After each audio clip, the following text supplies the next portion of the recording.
그래서 이제 뭐 대통령 탄핵이 안 됐다면, 기각됐다면 이게 과연 됐을까 이런 의구심도 가지지 않습니까? 어머님들도 그런 말씀들을 많이 하시고 계십니다. 만약에 지금 탄핵이라는 결과가 없었으면 네. 과연 배가 올라올 수 있었을까? 그런 의구심 떨쳐버릴 수 없죠. 그렇죠. 탄핵되고 네. 3년간 안 되다가 탄핵되고 2주 만에 된다는 게 이게 2주 우연으로. 만에. 그렇죠. 예. 네. 우연으로 쳐도 뭐, 이거 참. 우연치고는 너무 시기가. 그러니까요. 네, 그렇습니다. 조사관으로 보시기에 지금 가장 큰 문제는 뭡니까? 이 선체가 방금 전에도, 네.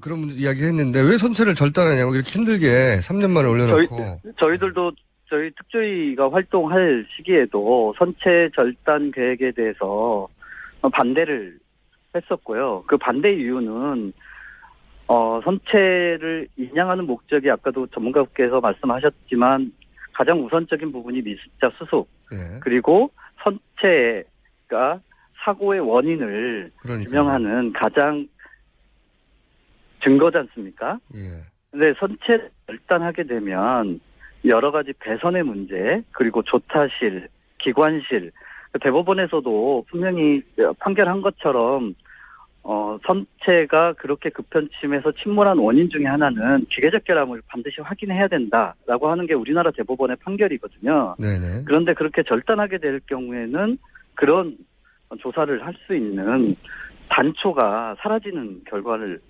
초래할 수밖에 없습니다. 그러니까 자동차 사고가 나도 차를 네네. 절단하지 않지 않습니까? 그렇지 않습니다.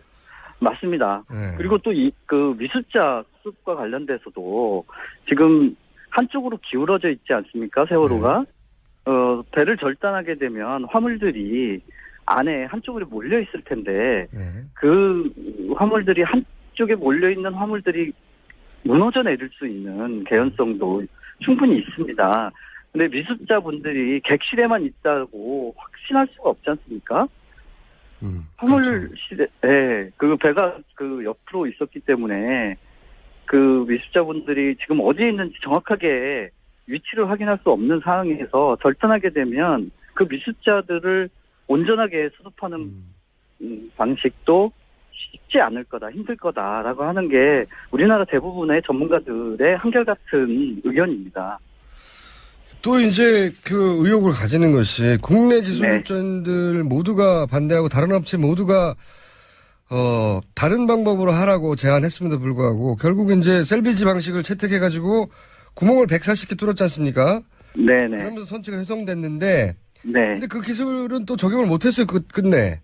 네. 결론적으로는 그 기술이 필요 없는 행위였고 선체를 훼손하는 결과만 초래합니다. 그러니까요. 그러니까 네. 구멍만 뚫어놓고 또다시 이제 증거물이 된 배는 훼손시키고 그 기술은 적용을 못하고 거꾸로 얘기하면 네. 배를 훼손시키려고 거꾸로 이 기술을 적용하자고 한 게 아닌가 싶을 정도의 이상한 결과 아닙니까 이게. 네네네 맞습니다. 저희도 또 특조위 활동할 시기에도 개선 그런 그 문제 제기를 했었고요. 그 절단하는 부분에 대해서 특히나 그 절단물이라든지 그리고 특히 천공 부분인데요. 예. 천공을 뚫었으면 그 뚫은 부분들을 보존해야 되지 않겠습니까? 네네. 근데 저희가 그 특조위 있을 때 확인한 결과는 그걸 배 안으로 다 집어넣었다. 이게 해수부의 대답이었습니다. 예. 그러면 나중에 배가 올라온 후에 그 부분이 그 예전에 뭐 외력설도 그 주장하는 분들도 있고 그 선체 침몰 원인에 대해서 다양한 주장들이 있지 않습니까? 예. 그 주장들을 확인을 하려면 네네. 그런 선체의 외관부터 내부 상황, 조타실이나 조금 전에 말씀드렸던 기관실 뭐 이런 부분들을 다 전수조사를 해서 참사의 원인을 밝혀야 되는데 지금 조금 전에 그 현장을 가까이 갔던 유가족분들의 말씀에 의하면 배가 굉장히 많이 훼손됐다고 낙담을 하는 말씀을 조금 전에 들었거든요. 네. 그래서 걱정입니다. 가장 신체 훼손이 많이 되는 방식을 채택해놓고 네. 그렇게는 결국은 안 하고 애초부터 모두가 주장했던 방식을 채택해서 올렸다. 이렇게 의구심을 가질 상황이 된 거죠. 네. 모두가 반대하는 방식을 채택했다. 네. 이런 의구심을 떨쳐버릴 수 없습니다. 그럼 반대하는 방식으로 결국 인양에 성공했으면 또 모르겠는데 인양은 못하고 구멍만 네. 뚫었다. 그래서 네. 사실 이런 의혹이 있었지 않습니까? 배에 무슨 구멍이 나서 네네네. 배가 예상보다 빨리 가라앉았는데 틀림없이 뭐 배 아래쪽에 어딘가에 네. 그 구멍이 난 거 구멍이 아니냐. 있거나 예. 네, 그런 주장도 있었죠. 근데 그 구멍 자체를 이런 천공이라면서 뚫어버리면 그걸 확인할 수 없죠. 그러니까요. 확인할 네. 방법이 없어져 버리는데 네. 한두 군데도 아니고 140군데, 150군데 뚫어버렸으면 말이죠. 뭐 그중에는 차들이 왔다 갔다 할 수 있는 1m가 넘는 것도 수십 개가 되는 걸로 알고 있습니다. 아, 좀 이상합니다. 이상해. 자, 그래서 이거 해수부를 조사해야 되는 게 아니냐. 선체를 조사하는 것도 조사하는 거지만 조사 대상이 해수부 아니냐 이런 얘기도 계속 나옵니다. 이 해수부 뭐 예. 저희들도 그런 부분에 대해서 동의를 하고요.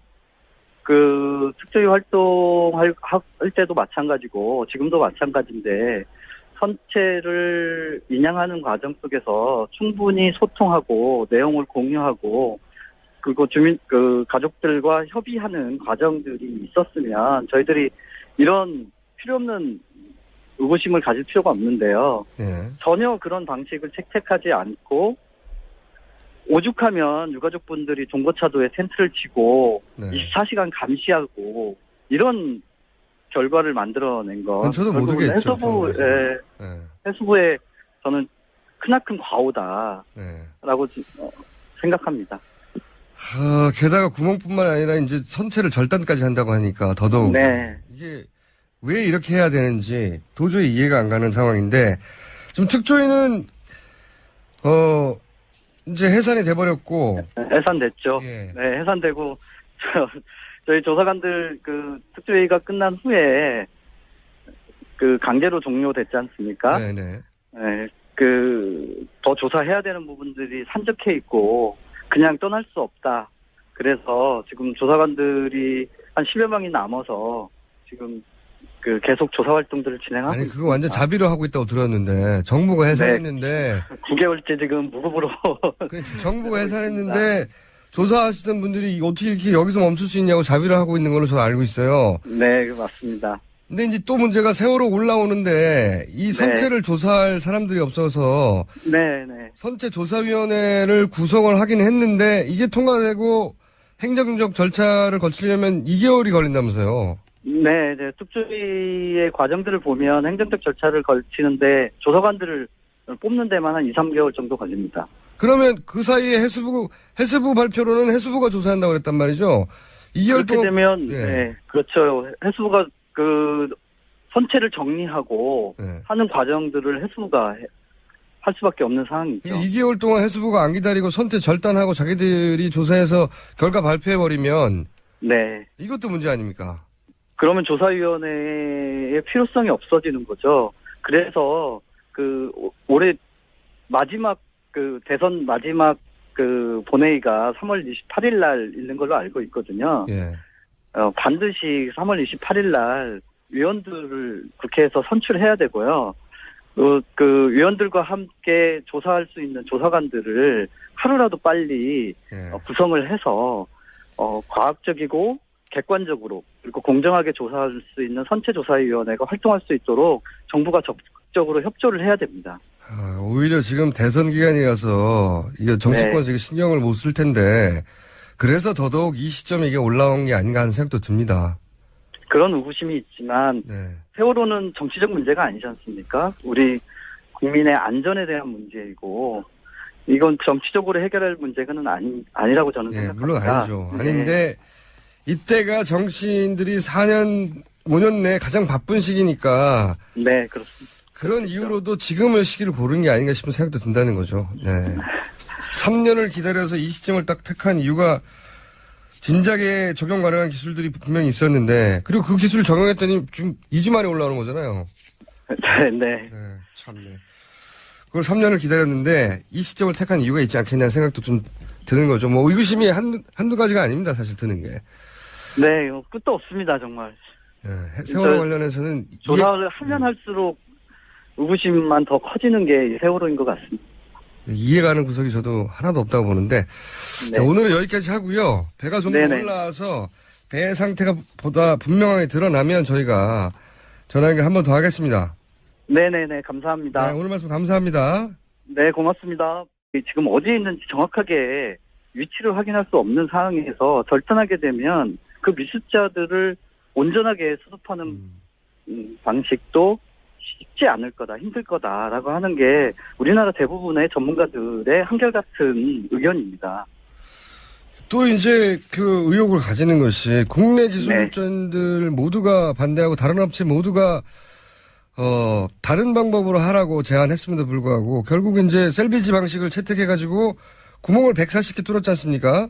네네. 그러면서 선체가 훼손됐는데 네. 근데 그 기술은 또 적용을 못했어요. 끝내.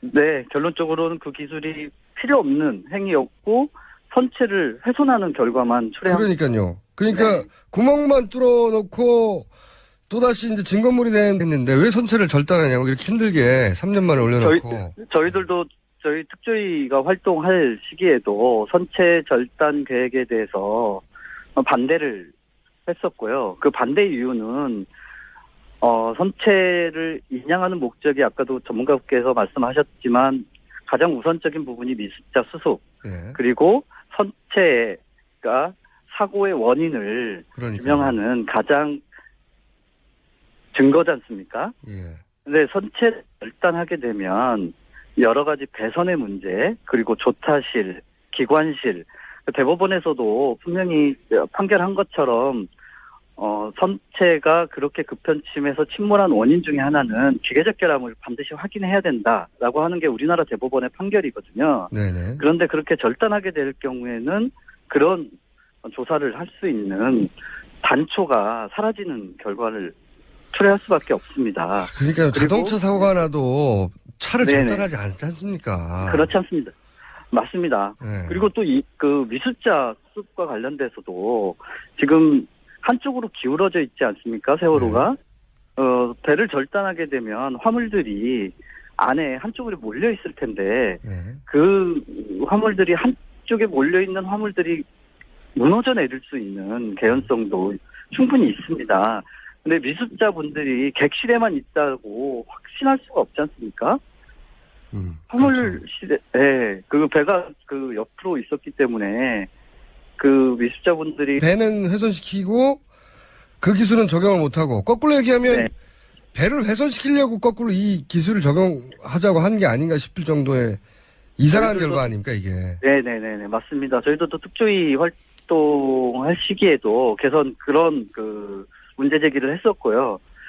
그 절단하는 부분에 대해서 특히나 그 절단물이라든지 그리고 천공, 특히 천공 부분인데요. 예. 천공을 뚫었으면 그 뚫은 부분들을 보존해야 되지 않겠습니까? 네네. 근데 저희가 그 특조위 있을 때 확인한 결과는 그걸 배 안으로 다 집어넣었다. 이게 해수부의 대답이었습니다. 예. 그러면 나중에 배가 올라온 후에 그 부분이 그 예전에 뭐 외력설도 그래서 이제 뭐 대통령 탄핵이 안 됐다면 기각됐다면 이게 과연 됐을까 이런 의구심도 가지지 않습니까? 어머님들도 그런 말씀들을 많이 하시고 계십니다. 만약에 지금 탄핵이라는 결과가 없었으면 네. 과연 배가 올라올 수 있었을까? 그런 의구심 떨쳐버릴 수 없죠. 그렇죠. 탄핵되고 네. 3년간 안 되다가 탄핵되고 2주 만에 된다는 게 이게 2주 우연으로 만에 예. 그렇죠. 네. 우연으로 그건- 쳐도 뭐 이거 참 우연치고는 너무 시기가 그러니까요. 네 그렇습니다. 그 보시기에 조사관으로 보시기에 지금 가장 큰 문제는 뭡니까? 이 선체가 방금 전에도 네. 그런 문제 이야기